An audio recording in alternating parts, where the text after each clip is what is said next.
Hello friends, എല്ലാവർക്കും സുഖമാണല്ലോ. Welcome to Shamas recipe box. ഇന്ന് ഞാൻ വന്നിരിക്കുന്നത് ഒരു ബിരിയാണിയുടെ റെസിപ്പി ആയിട്ടാണ്. ഇതിലെ സ്പെഷ്യാലിറ്റി എന്താണെന്ന് വെച്ചാൽ നമ്മൾ റേഷൻ കടയിൽ നിന്നൊക്കെ കിട്ടുന്ന പച്ചരി ഉണ്ടല്ലോ, അത് വെച്ചിട്ടാണ് ഞാൻ ബിരിയാണി ഉണ്ടാക്കുന്നത്. ഒട്ടും കുഴഞ്ഞു പോവാതെ നമ്മൾ സാധാരണ തയ്യാറാക്കുന്ന ബിരിയാണിയുടെ അതേ ടേസ്റ്റിൽ നമുക്ക് പച്ചരി കൊണ്ട് ബിരിയാണി തയ്യാറാക്കിയെടുക്കാം. വരും, നമുക്ക് പെട്ടെന്ന് തന്നെ റെസിപ്പിയിലോട്ട് പോയാലോ. ആദ്യം തന്നെ നമുക്ക് കുറച്ച് ചേരുവകളൊക്കെ ഫ്രൈ ചെയ്തെടുക്കാനുണ്ട്. അതിനായി ആവശ്യമായ ഓയിൽ ഒഴിച്ചു കൊടുക്കാം. എണ്ണ ചൂടായി വരുമ്പോൾ കുറച്ച് കാഷ്യൂ നട്ട്സ് ഇട്ട് കൊടുക്കാം. കാഷ്യൂ നട്ട്സ് എണ്ണയിലൊന്ന് കിടന്നൊന്ന് കളറ് മാറാൻ തുടങ്ങുമ്പോൾ കുറച്ച് കിസ്മിസും കൂടി ഇട്ട് കൊടുത്തിട്ട് അതൊന്ന് വീർത്ത് വരുമ്പോൾ നമുക്ക് കോരിയെടുക്കാം. ഇത് നമുക്ക് ബിരിയാണിയുടെ ലാസ്റ്റ് സ്റ്റേജിലോട്ട് ആവശ്യമുള്ളൂ കേട്ടോ. പക്ഷെ നമ്മളിപ്പോൾ ഇതിങ്ങനെ ഫ്രൈ ചെയ്തെടുത്താൽ ഈ ഓയിൽ തന്നെ നമുക്ക് ബിരിയാണി തയ്യാറാക്കിയെടുക്കാം. അപ്പോൾ ഓയിലും വേസ്റ്റ് ആവില്ല. നമ്മൾ ബിസ്തയൊക്കെ തയ്യാറാക്കിയെടുത്ത ഓയിലിൽ തന്നെ ബിരിയാണി തയ്യാറാക്കുമ്പോൾ ടേസ്റ്റ് ഒന്നുകൂടി കൂടുകയും ചെയ്യും. ഇനി നമുക്ക് ബിസ്ത തയ്യാറാക്കാം. അതിനായിട്ട് ഞാൻ ഒരു സവാളയാണ് ബിസ്ത തയ്യാറാക്കാൻ വേണ്ടി എടുത്തിട്ടുള്ളത്. ഈ ബിരിയാണിയിലോട്ട് ഞാൻ ആകെ 3 സവാളയെ എടുത്തിട്ടുള്ളൂ. 3 വലിയ സവാള കേട്ടോ. സവാള മുഴുവൻ അരിഞ്ഞെടുത്ത ശേഷം അതിൽ തിന്നായിട്ടുള്ള ഭാഗങ്ങളെല്ലാം എടുത്ത് ഫ്രൈ ചെയ്യാനായിട്ട് മാറ്റി വെച്ചു. ഞാൻ അങ്ങനെയാണ് ചെയ്യാറ്. അപ്പം നമുക്ക് കനം കുറച്ച പാർട്സ്, ഒരേപോലെയുള്ള പാർട്സ് നമുക്ക് ഒരുമിച്ച് കിട്ടും. ഇതെല്ലാം എടുത്തിട്ട് ഞാൻ ഫ്രൈ ചെയ്തു. ഒരു സവാളയുടെ അളവുണ്ടാവുകയെ. ഇനി നല്ല ഗോൾഡൻ കളറാവുന്നത് വരെ ഫ്രൈ ചെയ്തെടുക്കാം. അതിലോട്ട് ഞാൻ കുറച്ച് പഞ്ചസാര കൂടി ചേർക്കുന്നുണ്ട്. പഞ്ചസാര ചേർത്ത് കഴിഞ്ഞാൽ നല്ല ക്രിസ്പായിട്ട് കിടക്കുകയും ചെയ്യും, ടേസ്റ്റ് ഒന്നുകൂടി കൂടുകയും ചെയ്യും. പിസ്ത ഈ ഒരു കളറാകുമ്പോൾ കോരി മാറ്റണേ. നമ്മളിനി പുറത്തെടുത്ത് കഴിഞ്ഞത് ഒന്നുകൂടി ഡാർക്ക് കളറാവും. അതുകൊണ്ട് കൂടുതൽ ഡാർക്ക് കളറാവാൻ വേണ്ടിയിട്ട് നിൽക്കരുത്. ഏകദേശം ഈ ഒരു കളറിൽ തന്നെ കോരി മാറ്റണം. മുഴുവൻ കോരി മാറ്റിയ ശേഷം ഞാൻ രണ്ടാമത്തെ ബാച്ചും ഇതുപോലെ ഫ്രൈ ചെയ്തെടുക്കുന്നുണ്ട്. ഇനി ബിരിയാണിയുടെ പ്രിപ്പറേഷനിലോട്ട് കിടക്കാം. ഞാൻ ആദ്യം തന്നെ ഒരു പാത്രം സ്റ്റൗവിൽ വെച്ച് കൊടുത്തിട്ടുണ്ട്. ഇതിലോട്ട് നമ്മൾ ഉള്ളിയൊക്കെ ഫ്രൈ ചെയ്ത് ആ എണ്ണയാണ് ഒഴിച്ചു കൊടുക്കുന്നത്. ഇനി ഇതിലോട്ട് അരിഞ്ഞു വെച്ച ബാക്കി സവാള ചേർത്ത് കൊടുക്കാം. ഇനി നന്നായിട്ട് വഴറ്റിയെടുക്കണം. അതിലൊട്ടും പിശുക്കോ അക്ഷമയോ കാണിക്കരുത്. സവാള നന്നായിട്ട് വഴണ്ട് കിട്ടിയാൽ മാത്രമേ നമ്മളെ ബിരിയാണിക്ക് ആ ഒരു ഫ്ലേവർ ഉണ്ടാവുകയുള്ളൂ. ഇതൊന്ന് കളറ് മാറി വന്നിട്ടുണ്ട്. ഇനി നമുക്കൊന്ന് അടച്ച് വെച്ച് വേവിക്കാം. നോൺ സ്റ്റിക്ക് ആയതുകൊണ്ട് കുഴപ്പമില്ല. അതല്ലെങ്കിൽ ഇളക്കി കൊടുത്ത് തന്നെ നമുക്കിത് വാട്ടിയെടുക്കണേ. ഈ സമയം നമുക്ക് ചിക്കനിൽ ഒന്ന് മസാല പുരട്ടിയെടുക്കാം. ഇപ്പോഴല്ലെങ്കിൽ നമ്മൾ ചിക്കൻ ക്ലീൻ ചെയ്ത് വെച്ച ഉടനെ തന്നെ നമുക്ക് മസാല പുരട്ടി വെക്കാവുന്നതാണ്. വെള്ളം നന്നായിട്ട് വാർത്തെടുത്ത ശേഷം വേണം കേട്ടോ മസാല പുരട്ടാൻ വേണ്ടിയിട്ട്.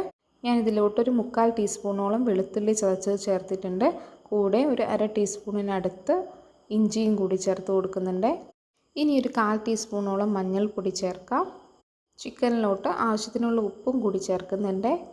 ഇനി ചേർക്കുന്നത് നല്ല കട്ട തൈരാണ്. ഒരു 2.5 ടീസ്പൂണോളം തൈരും കൂടി ചേർത്തിട്ട് നന്നായിട്ടൊന്ന് മിക്സ് ചെയ്തെടുക്കാം.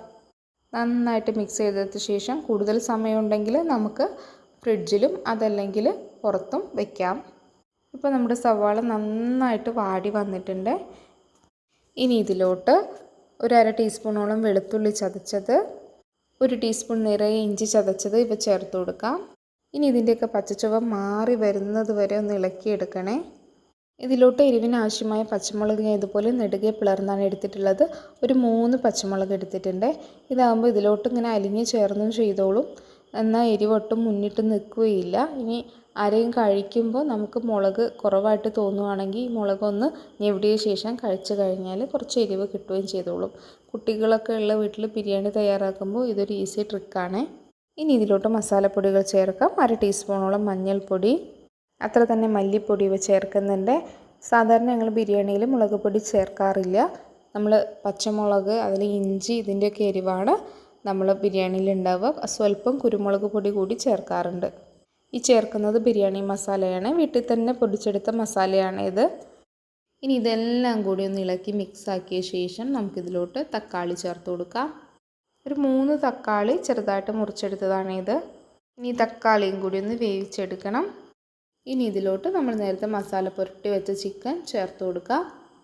ഇനി നന്നായിട്ടൊന്ന് മിക്സ് ചെയ്തെടുത്ത ശേഷം പാകത്തിന് ഉപ്പും കൂടി ചേർത്തിട്ട് നമുക്ക് അടച്ച് വെച്ചൊന്ന് വേവിച്ചെടുക്കാം. ഉപ്പ് നമ്മൾ ഓൾറെഡി ചിക്കനിൽ ചേർത്തിട്ടുണ്ട്. ഈ മസാലയിലോട്ട് ആവശ്യമായ ഉപ്പ് മാത്രമേ ചേർത്താൽ മതിയേ. ഇനി നിങ്ങൾക്ക് വേണമെങ്കിൽ ഇത് വെന്ത് കഴിഞ്ഞ ശേഷം ഉപ്പ് ചെക്ക് ചെയ്താലും മതി. ഓൾറെഡി ചിക്കനിൽ ഉപ്പുള്ളതാണല്ലോ, അപ്പോൾ അതൊന്ന് പിടിച്ചോളും. വെന്ത് കഴിഞ്ഞ ശേഷം കുറവുണ്ടെങ്കിൽ മാത്രം ചേർത്ത് കൊടുക്കാം. ഇതിലോട്ട് നമുക്ക് ആവശ്യത്തിനുള്ള മല്ലിച്ചപ്പ്, പുതിന ഇവ കൂടി ചേർത്ത് കൊടുക്കണം. ഞാൻ ഒരു പിടി മല്ലിയിലയും അത്ര തന്നെ പുതിനയിലയും ഒന്ന് അരിഞ്ഞ് ചേർക്കുന്നുണ്ട്. നന്നായിട്ട് മിക്സ് ചെയ്തെടുത്ത ശേഷം മീഡിയം ടു ലോ ഫ്ലെയിമിൽ അടച്ചു വെച്ച് വേവിച്ചെടുക്കാം. ഈ സമയം കൊണ്ട് നമുക്കിതിലോട്ട് ആവശ്യമായ റൈസ് തയ്യാറാക്കി കൊടുക്കാം. ഇടയ്ക്കൊന്ന് തുറന്ന് ഇളക്കി കൊടുക്കാൻ മറക്കരുത്. കൂടാതെ ഇതിലോട്ട് 1 ടീസ്പൂൺ നെയ്യ് കൂടി ചേർത്ത് കൊടുക്കുന്നുണ്ട്.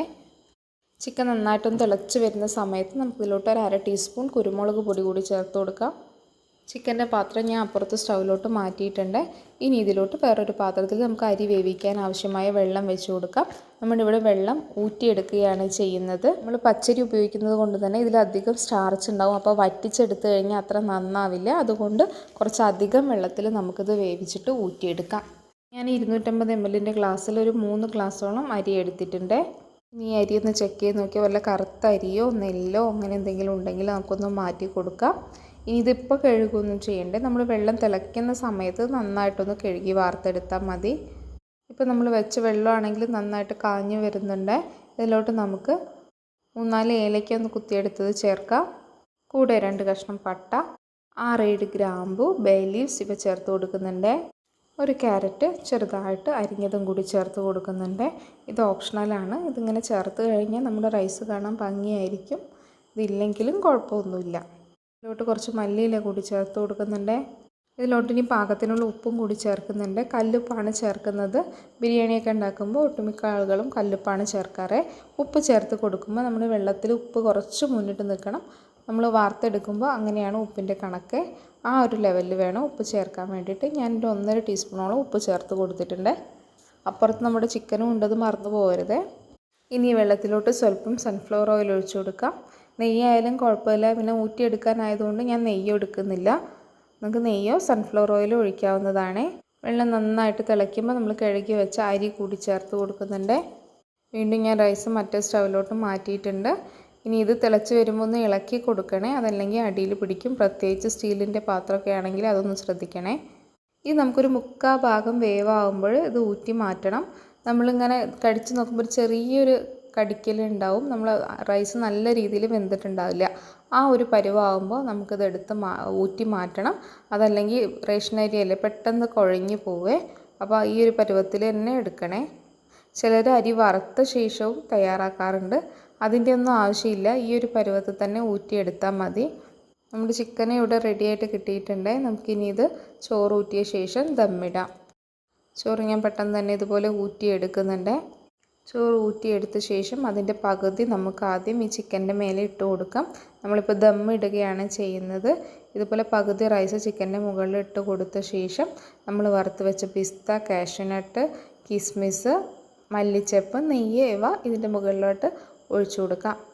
കൂടെ കുറച്ച് ബിരിയാണി മസാല പൗഡർ കൂടി തൂവുന്നുണ്ട്. ഇനി ബാക്കിയുള്ള റൈസും ഇതിന് മുകളിലോട്ടായിട്ട് ഇട്ട് കൊടുത്ത ശേഷം വീണ്ടും ഇതേ പ്രൊസീജിയർ തന്നെ കണ്ടിന്യൂ ചെയ്യാം. നേരത്തെ പോലെ മല്ലിച്ചപ്പ്, ഗരം മസാല, നെയ്യ്, കിസ്മിസ്, അണ്ടിപ്പരിപ്പ് എല്ലാം ഇട്ട് കൊടുത്ത ശേഷം നമുക്കിതുപോലെ അടച്ച് വെച്ച് സിമ്മിൽ ഒരു 10-15 മിനിറ്റ് വെക്കാം. ശേഷം നമ്മൾ ഫ്ലെയിം ഓഫ് ചെയ്ത് നമ്മൾ കഴിക്കുന്നതിന് തൊട്ട് മുന്നേ തുറന്നെടുത്താൽ മതി. അപ്പോഴേക്കും നമ്മൾ റൈസൊക്കെ നല്ല പാകത്തിന് കുക്കായി ഒട്ടും കുഴഞ്ഞു പോവാതെ നല്ല പെർഫെക്റ്റായിട്ട് കിട്ടിയിട്ടുണ്ടാവും. കണ്ടില്ലേ, ഇത് കണ്ടു കഴിഞ്ഞാൽ ആരെങ്കിലും പറയും ഇത് പച്ചരി കൊണ്ടാണ് തയ്യാറാക്കിയിട്ടുള്ളതെന്ന്. ടേസ്റ്റിലൊന്നും ഒട്ടും വ്യത്യാസമില്ല കേട്ടോ. നല്ല ഹൈ ക്വാളിറ്റി റൈസിൻ്റെ ആ ഒരു ബെനിഫിറ്റ് കിട്ടിയില്ലെങ്കിലും ബിരിയാണിയുടെ ടേസ്റ്റിൽ ഒരു വ്യത്യാസവും ഇല്ല. നമ്മൾ വീട്ടിലൊക്കെ ഇരിക്കുമ്പോൾ പെട്ടെന്ന് ഒരു ബിരിയാണിയൊക്കെ കഴിക്കാൻ കൊതിയായാൽ തയ്യാറാക്കി നോക്കാൻ പറ്റുന്ന ഒരു റെസിപ്പിയാണ് ഇത്. കുട്ടികൾക്കൊക്കെ ഇടയ്ക്കിടയ്ക്കൊക്കെ ഇതുപോലെ തയ്യാറാക്കി കൊടുക്കാനും പറ്റും. ചിലർക്കൊക്കെ ചോറൊക്കെ കഴിക്കാൻ മടിയുള്ള കുട്ടികളൊക്കെ ഉണ്ടാവുമല്ലോ, അവർക്ക് ഇതുപോലെ അതല്ലെങ്കിൽ സ്നാക്ക് ബോക്സിലൊക്കെ പെട്ടെന്ന് ഇതുപോലെ തയ്യാറാക്കി കൊടുക്കാം. അപ്പം അധികം ചിലവില്ലാതെ നമുക്ക് ബിരിയാണി തന്നെ തയ്യാറാക്കി കൊടുക്കാൻ പറ്റും കുട്ടികൾക്കൊക്കെ. അവരും ഇഷ്ടപ്പെട്ട് കഴിച്ചോളും. നമ്മൾ റൈസൊക്കെ കണ്ടില്ലേ, നല്ല ക്വാളിറ്റി റൈസ് പോലെ തന്നെ ഒട്ടും കുഴഞ്ഞു പോവാതെ ഒന്നിനൊന്ന് വിട്ട് നല്ല രീതിയിൽ പെർഫെക്റ്റായിട്ട് കിട്ടിയിട്ടുണ്ട്. നമുക്കിനി ഇത് സെർവ് ചെയ്യാം. അപ്പോൾ എല്ലാവരും ഇനി വീട്ടിൽ ഒരിക്കലെങ്കിലും ഇതുപോലെ ഒന്ന് ബിരിയാണി തയ്യാറാക്കി നോക്കി ഫീഡ്ബാക്ക് കമൻ്റായിട്ട് അറിയിക്കുമല്ലോ. കൂടാതെ റെസിപ്പി ഇഷ്ടപ്പെട്ടാൽ ലൈക്ക് ചെയ്യാനും ഫ്രണ്ട്സിനും റിലേറ്റീവ്സിനൊക്കെ ഷെയർ ചെയ്ത് കൊടുക്കാനും മറക്കല്ലേ. ചാനൽ സബ്സ്ക്രൈബ് ചെയ്യാതെ വീഡിയോ കാണുന്ന കൂട്ടുകാരുണ്ടെങ്കിൽ സബ്സ്ക്രൈബ് കൂടി ചെയ്തൊന്ന് സപ്പോർട്ട് ചെയ്യൂ. വീണ്ടും പുതിയൊരു അടിപൊളി റെസിപ്പിയായിട്ട് കാണാം. താങ്ക്